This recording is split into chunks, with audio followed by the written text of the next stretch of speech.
एक नई वीडियो के साथ एक नए टॉपिक के साथ आपकी खिदमत में हाजिर हूँ। आज का सवाल ये है कि एक बंदे ने मुझसे ज़मीन खरीदने का मुआहदा किया। ये मुआहदा 75 लाख के इवज़ तय हुआ। उसने मुझे 5 लाख बयाना यानी एडवांस दिया। ये मुआहदा स्टैम्प पेपर पर लिखा गया। एग्रीमेंट के मुताबिक बाकी रकम 70 लाख 2 महीने बाद देकर रजिस्ट्री और ज़मीन का इंतकाल करवाने का कहा गया। इस बात को हुए 3 महीने गुजर चुके हैं।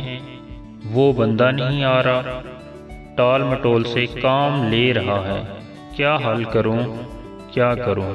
हजूर वाला, ये सिचुएशन ज़मीन बेचने वाले के लिए बहुत परेशान कुन होती है। इन हालात में उसे समझ नहीं आती कि वो क्या करे।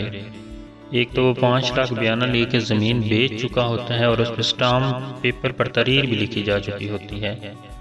ना तो वो आगे बेचने का कोई हल कर सकता है और ना ही 2 महीने पहले उससे कोई पैसे मांग सकता है।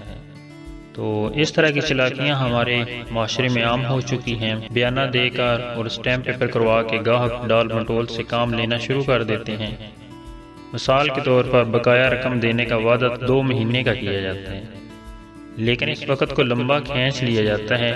कभी साल, कभी 2 साल, कभी इससे भी ज़्यादा। तो इस सूरत हाल का फ़ायदा ज़मीन खरीदने वाले को होता है कि 5 लाख देकर 75 लाख की ज़मीन अपने नाम रुकवाई हुई है।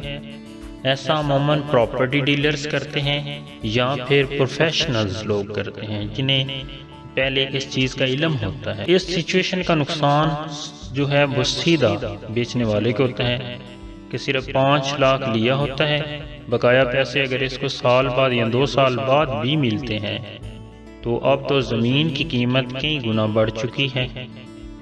अगर कोई मालिक मकान इस 2 महीने का वक्त गुजरने के बाद कि खरीदार तो आया नहीं, इस प्रॉपर्टी को किसी और को बेचने का मंसूबा बनाता है, तो फ़ौरन वो पहले वाला खरीदार भी सामने आ जाता है।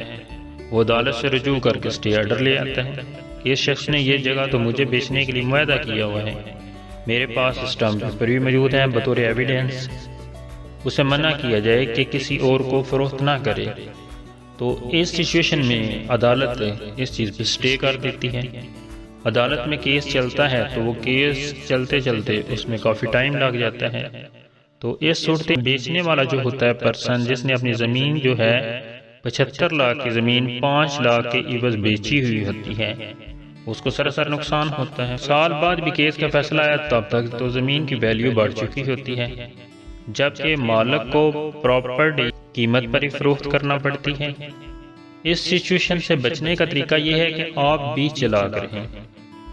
कानून कहता है कि कानून उसकी हिफाजत करता है जिसे खुद अपने हकूक का पता हो। जो मजहूल हो उसकी कानून भी फिर ठीक हिफाजत नहीं करता। आपको इस सूरत हाल में ये करना चाहिए, जैसे ही मुआहदे का वक्त पूरा हो जाए, मिसाल के तौर पर 2 महीने का मुआहदा किया गया था, उसका वक्त जो है वो गुजर जाता है, तो बजाय खरीदार का इंतज़ार करने के अदालत में उस एग्रीमेंट या डॉक्यूमेंट को कैंसिल करने का केस दायर करें। दूसरे फरीक को नोटिस जारी होंगे। आपने इस केस में ये लिखें कि इस बंदे को पाबंद किया जाए कि मुआहदे के मुताबिक अभी फ़ौरन बकाया रकम 70 लाख या जितनी भी बनती है अदा करे। ताहम अगर वो ये रकम अभी अदा नहीं करता और इस केस का फैसला होने में 2 साल लग जाते हैं, तो फिर मैं भी मौजूदा मुआहदे की रकम के मुताबिक प्रॉपर्टी उसको देने का पाबंद नहीं हूँगा। उस वक़्त के रेट के हिसाब से ही जायदाद फरोख्त करूँगा। ये सूरत हाल अब खरीदार के लिए नुकसानदेह होगी। वो या तो इस मुआहदे पर फौरी अमल करके आपकी बकाया रकम अदा करेगा या फिर मुआहदा कैंसिल करवा के अपना नुकसान करेगा।